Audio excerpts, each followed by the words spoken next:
Olá, eu sou a Teresa Amar Ribeiro e está a ouvir o Economia Dia a Dia, o podcast que lhe dá respostas simples e resumidas para os principais temas da economia nacional e internacional. Todos os sábados lançamos um episódio que explora um tema económico em destaque durante a semana. Neste episódio falamos do aumento do valor a pagar pelo IUC, o Imposto Único de Circulação. É uma das medidas propostas no Orçamento do Estado para 2024 e está na lista das mais contestadas pela oposição, mas também por parte dos socialistas. O aumento deste imposto será destinado aos veículos com matrícula anterior a junho de 2007, que, sendo específica, diz respeito a 3 milhões de automóveis e meio milhão de motociclos. Foi lançada uma petição que já conta com mais de 200 mil assinaturas contra o aumento do IUC. Para falar sobre o tema, convidamos o coordenador da secção da Economia, Vítor Andrade, que acompanha o tema dos automóveis. Olá, Vítor. Olá, Teresa. Antes de passarmos às nossas perguntas, vamos ouvir Joaquim Miranda Sarmento, deputado do PSD, Rui Rocha, da Iniciativa Liberal, e o primeiro-ministro António Costa.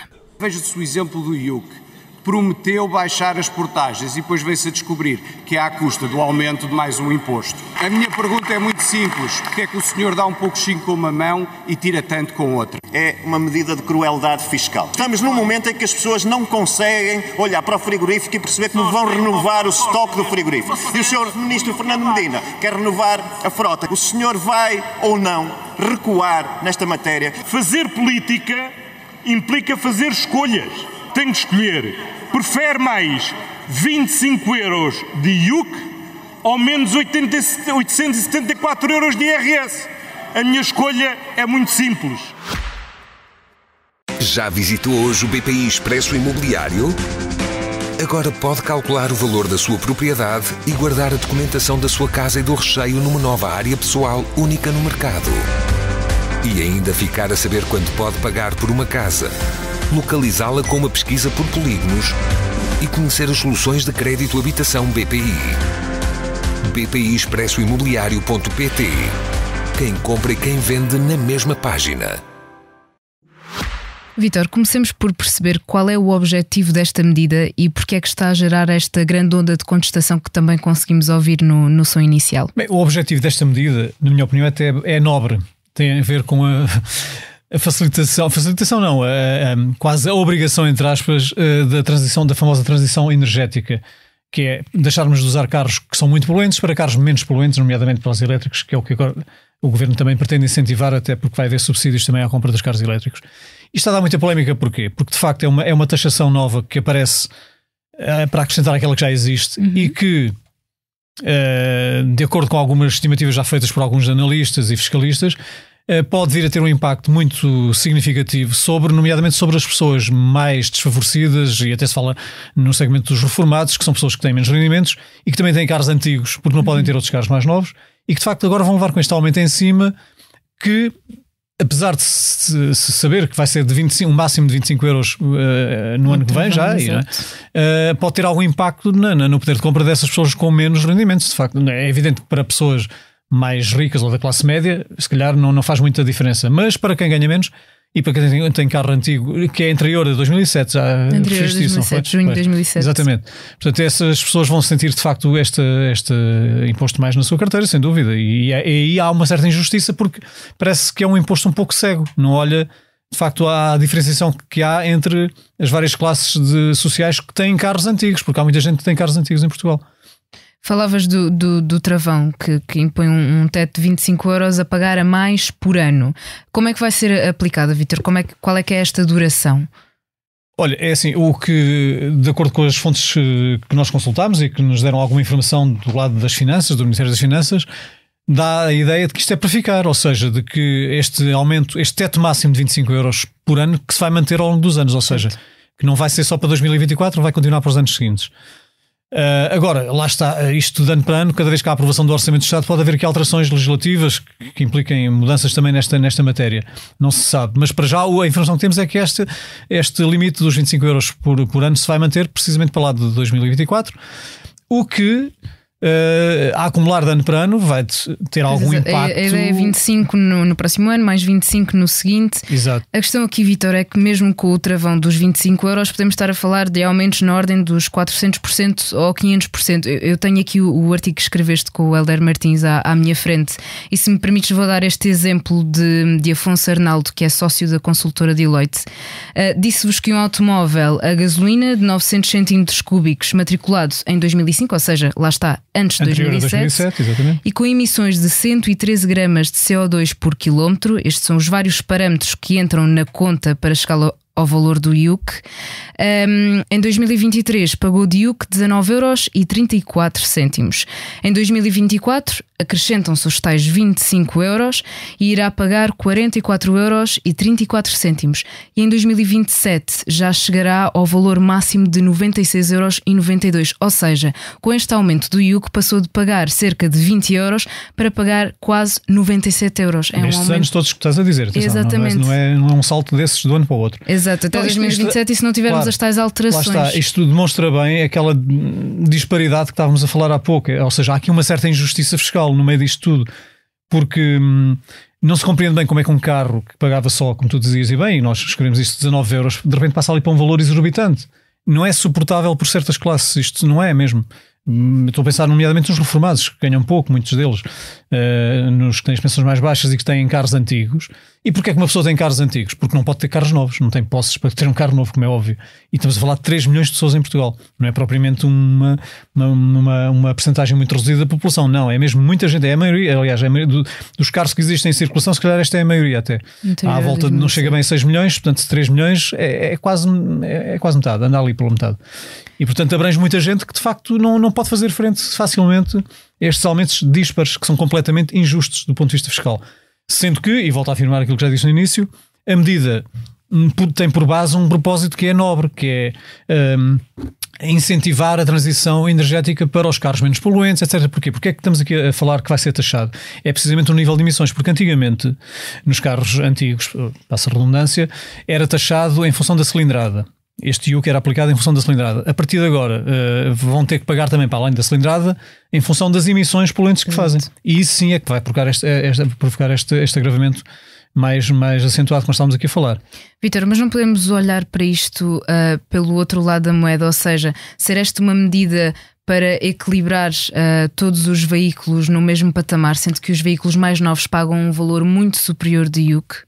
É verdade isso que estás a dizer. Mas a verdade é que também e a outra parte da verdade é que as pessoas que têm esses carros antigos, se calhar é isso que eu dizia há pouco, é porque não podem ter carros novos. Hoje em dia todos nós sabemos como é difícil comprar um carro novo, e então se falarmos de carros elétricos, pior ainda, eles são muito caros, são muito pouco acessíveis à classe média e até à média baixa, quer dizer, sim, e até à média alta. Problemas de carregamento. Pronto, para além disso, exatamente, da logística de carregamento, etc. Mas em termos de preços, são carros muito inacessíveis, e por isso é que muita gente tem carros antigos, não conseguem chegar aos carros novos. Muito menos aos elétricos. Pergunto-te ainda, ouvimos no seu inicial, poderá este aumento do IUC ser o outro lado da balança para compensar a perda de receita com a descida das portagens nas ex-SCUT? Esse argumento surgiu no debate político, eu nem sei muito bem de onde é que foi a origem, sinceramente, mas surgiu no debate político como de facto um contraponto à redução das portagens, que será da ordem dos 70, que terá um impacto orçamental da ordem dos 70 milhões de euros anuais. Mas a verdade é que estas receitas previstas pelo IUC superam esse valor.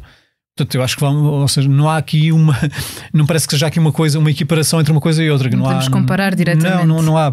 Aliás, acho que agora o Governo já nem está a assumir isso. Eu, como te digo, nem sei de onde é que partiu esta afirmação, esta equiparação. Foi de Rui Rocha, da Iniciativa Liberal. Pronto, ok, veio da oposição.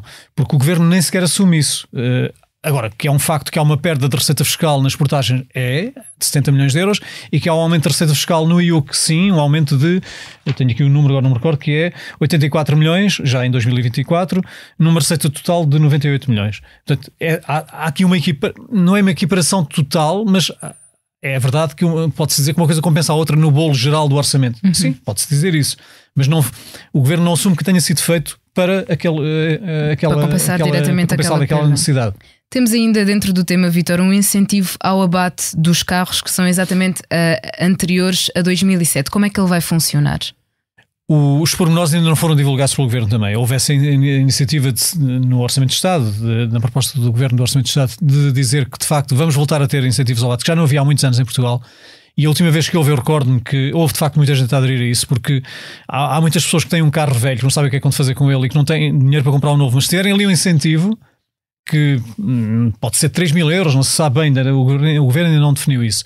Se calhar já é um empurrãozinho para comprar um carro novo, nem que seja em segunda mão, novo, quer dizer, mais moderno, não é? E isso, o que é que também pode ajudar a que venha a acontecer? É que Portugal tem, no contexto europeu, tem um dos parques de automóveis mais antigos. Nós estamos claramente, a idade média dos automóveis em Portugal está claramente acima da média europeia, ou seja, estamos acho que é na ordem dos 13 anos em média, quando a média europeia anda ali abaixo dos 11, e depois tens países em que é de 2 ou 3 ou 4, como o Luxemburgo, enfim. Ou seja, os países mais ricos trocam de carro mais frequentemente, os países mais pobres demoram mais tempo a trocar de carro, que é o nosso caso.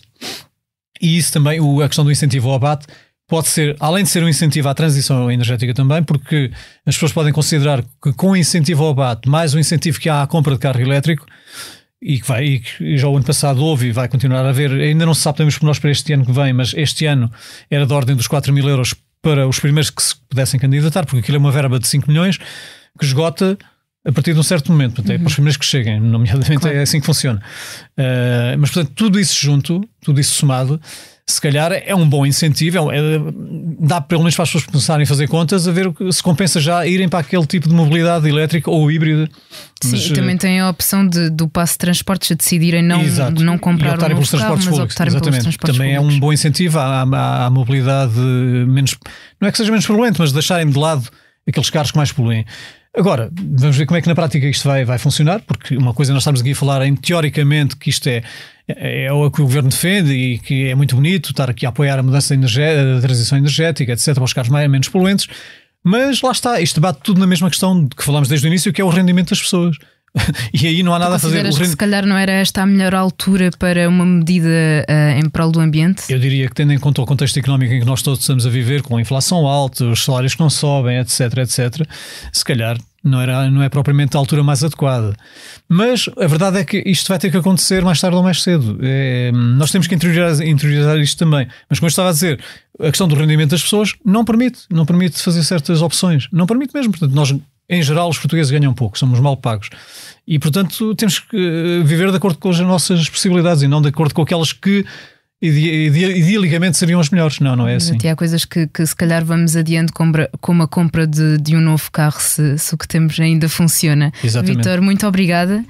Antes de fechar o Economia Dia a Dia, convido a ouvir o podcast diário Expresso da Manhã, do jornalista Paulo Baldaia, que entrevista o Presidente da República, Marcelo Rebelo de Sousa, que se afirma realista num país em que cresce a pobreza e o número dos sem-abrigos. A sonoplastia deste episódio foi de Salomé Rita. Muito obrigada, Salomé, e a si obrigada por estar desse lado. Se tem questões ou dúvidas que gostaria de ver explicadas no Economia Dia a Dia, envie um e-mail para tearribeiros@expresso.empresa.pt. Voltamos já na segunda, com mais novidades económicas. Já visitou hoje o BPI Expresso Imobiliário? Agora pode calcular o valor da sua propriedade e guardar a documentação da sua casa e do recheio numa nova área pessoal única no mercado. E ainda ficar a saber quanto pode pagar por uma casa, localizá-la com uma pesquisa por polígonos e conhecer as soluções de crédito habitação BPI. bpiexpressoimobiliario.pt. Quem compra e quem vende na mesma página.